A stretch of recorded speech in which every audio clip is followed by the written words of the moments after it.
When it came to the Hyderabad state, which was under the rule of the Nizams, there were many forms of subordinate positions like the Jagirdars, the Samastanamdars and the Inamdars.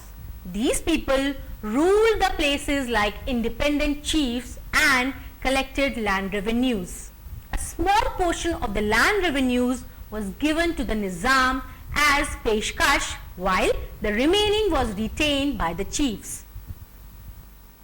In addition to collection of land revenue, the chiefs also took care of the administration of their areas.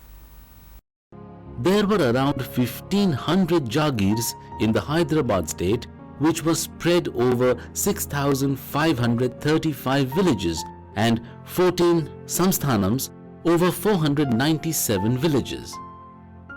Around 1400 villages came under the direct control of Nizam as his personal Jagir, which is also called Sarf-e-Khas. Now, let us see how the remaining kingdom was administered in the Nizam rule. The Nizams were under the British and hence had to follow their policies. The beginning of the 19th century saw the collection of maximum revenues through Deshmukhs, which eventually led to leaving of lands by the peasants and thereby decrease in agriculture. In the wake of such a situation, a new land revenue arrangement was introduced by the Nizam government. According to the new land revenue arrangement, district officials were appointed to collect land revenues directly. An annual payment, rasam, was paid as compensation to the old landlords, while they were also given patta rights of complete ownership of the lands and the adjoining waste areas and forests. Meanwhile, realizing the significance of agricultural products like castor, groundnut, etc.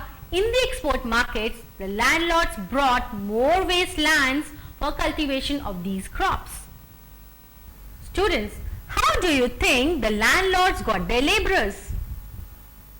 Veti or unpaid labor grew tremendously, through which ordinary peasants, village artisans and service casters were forced to work on the lands by the large landlords or doras.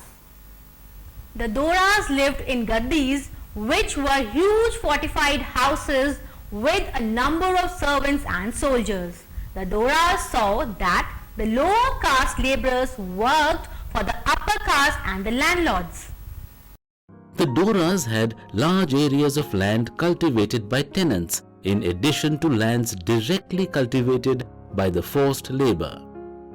The doras had another important role to play in the villages as money lenders, besides exercising judicial powers in the village.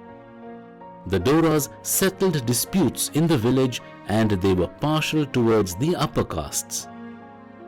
The other officials in the village like patwaris and smaller landlords had to obey the orders of the doras. Students, what is more pathetic is that doras enforced rules that restricted the lower caste people from wearing slippers and turbans. In addition, they were supposed to always remain bent before the doras while addressing them as masters. There were around 550 doras in the districts of Mahabubnagar and Nalgonda in the Telangana who had more than 1,000 acres of land.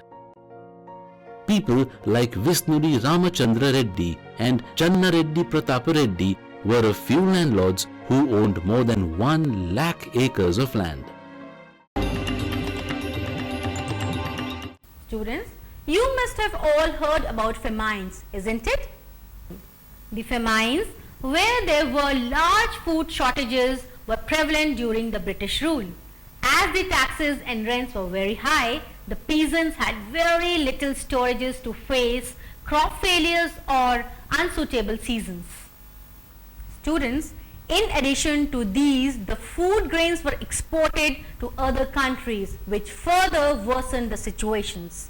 Also, the large traders stocked food grains and created artificial scarcity, and the government refused to interfere and take action. There were severe famines in Andhra as well as in the rest of the country in the 19th and 20th centuries.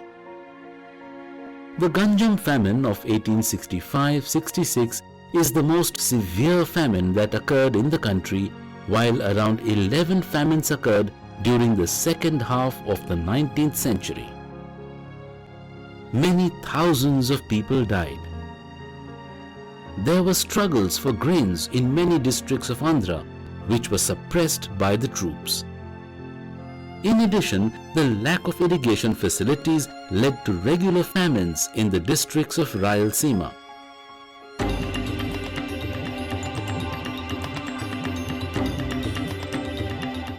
Students, as you have seen, the peasants struggled a lot with the different kinds of land revenues, besides suppression by the landlords and money lenders. There were protests by the peasants against the landlords, merchants and the state officials. The Deccan riots of 1860s, the Rampa Fituris, Mopila agitations were some of the popular peasant movements that have assumed organized forms. When it came to 19th century, the peasant movements took shape of open revolts, while in the 20th century, large number of peasants joined the national movement. During 1920-22, the peasants of Awadh region in Uttar Pradesh took to huge processions as a protest against zamindars who were looting money from them. The zamindars were boycotted socially and were driven out of the villages. In addition, the peasants did not accept to till the fields of the zamindars.